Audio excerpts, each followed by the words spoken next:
Taïwan n'est pas qu'une simple île.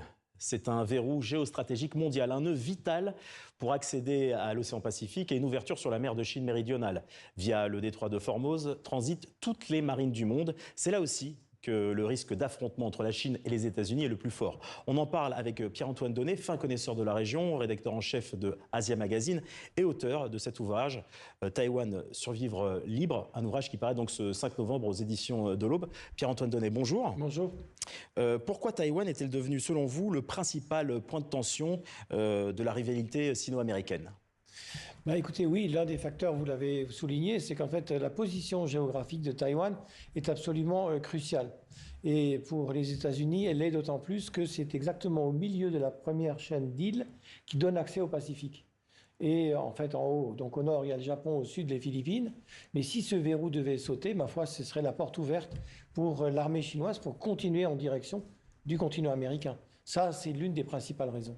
Alors vous décrivez dans votre livre Taïwan, Survivre libre, Taïwan comme un verrou géopolitique. L'enjeu dépasse la démocratie taïwanaise ou l'industrie des semi-conducteurs. C'est tout l'équilibre régional qui pourrait basculer selon vous ?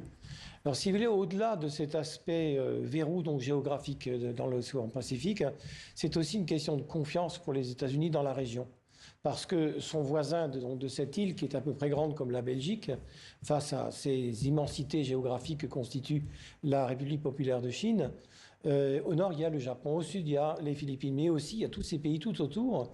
Et si les États-Unis devaient lâcher Taïwan, c'est en fait une question absolument fondamentale qui est la confiance qui disparaîtrait auprès des alliés des États-Unis. Donc c'est un facteur de plus qui, à mon avis, indique que quand même les États-Unis n'ont aucun intérêt à lâcher Taïwan. Alors avant de poursuivre l'entretien, j'aimerais qu'on écoute ensemble Pete Hegseth. Vous savez, c'est le secrétaire à la défense des États-Unis, aux côtés de son homologue philippin. C'était ce samedi là à Kuala Lumpur, en Malaisie, lors du sommet de l'ASEAN, l'association des nations d'Asie du Sud-Est. On l'écoute. J'ai souligné l'importance du maintien d'un équilibre des pouvoirs dans l'Indo-Pacifique et insisté sur les préoccupations des États-Unis concernant les activités de la Chine en mer de Chine méridionale autour de Taïwan et à l'encontre des alliés et partenaires américains dans la région.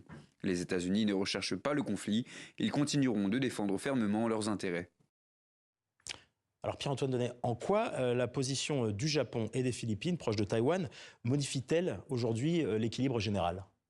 Eh bien, vous voyez, il y a eu une évolution majeure au Japon avec l'élection de cette nouvelle première ministre, la première femme qui dirige un gouvernement au Japon, Madame Takaichi, qui elle-même s'est rendue à Taïwan à plusieurs reprises et qui a déclaré il n'y a pas très longtemps avant son élection que Taïwan est une position absolument déterminante pour la sécurité du Japon. Donc elle a très bien conscience de tout cela. Et à vrai dire, c'est un peu l'héritière d'une de ses prédécesseurs, qui était Shinzo Abe, qui, lorsqu'il était Premier ministre, a été le premier à dire cela. Pour les Philippines, c'est pareil. Donc ces déclarations du secrétaire d'État aujourd'hui à la guerre et non plus à la défense, parce que la dénomination a malheureusement changé, ça montre bien l'importance pour les États-Unis de Taïwan. Alors il y a d'autres facteurs dont on peut parler, qui sont par exemple, bien sûr, mais ça tout le monde le sait, les semi-conducteurs et le grand champion. Non, tout le monde ne le sait pas, vous pouvez le préciser, pourquoi ? Oui, le grand champion mondial est taïwanais, c'est TSMC, qui à lui tout seul produit, tenez-vous bien, 93% de la production mondiale des semi-conducteurs de dernière génération. Or, avec les terres rares, les semi-conducteurs, on est au cœur de la révolution de la grande tech mondiale.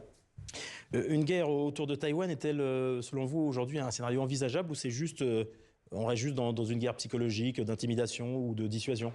Alors, si vous voulez, moi, je ne fais pas partie de ceux qui vont dire que la guerre est pour demain, parce que en face, les dirigeants chinois, à commencer par le président Xi Jinping, sont tout à fait conscients des risques que cela entraînerait, à la fois sur le plan économique et aussi le coût humain qui serait considérable.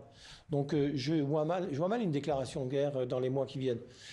Non, en fait, depuis l'arrivée de Donald Trump, le retour de Donald Trump à la Maison-Blanche le 20 janvier de cette année, l'équilibre a beaucoup changé du fait justement des facéties successives de Donald Trump, qui a beaucoup changé aussi l'influence américaine dans le monde, et en particulier en Asie. Donc je pense que raisonnablement, ils attendent de voir comment la politique américaine va évoluer dans les mois à venir pour se déterminer en fonction de cela. Alors j'ajouterai autre chose, c'est qu'aujourd'hui la guerre n'est pas forcément chaude comme elle l'est en Ukraine. Il y a toute une série de possibilités qui seraient des guerres aussi. La guerre informationnelle, la désinformation, vous l'avez cité, la guerre psychologique. Et ça, ce sont des leviers qu'emploie Pékin plus que jamais à l'égard de Taïwan.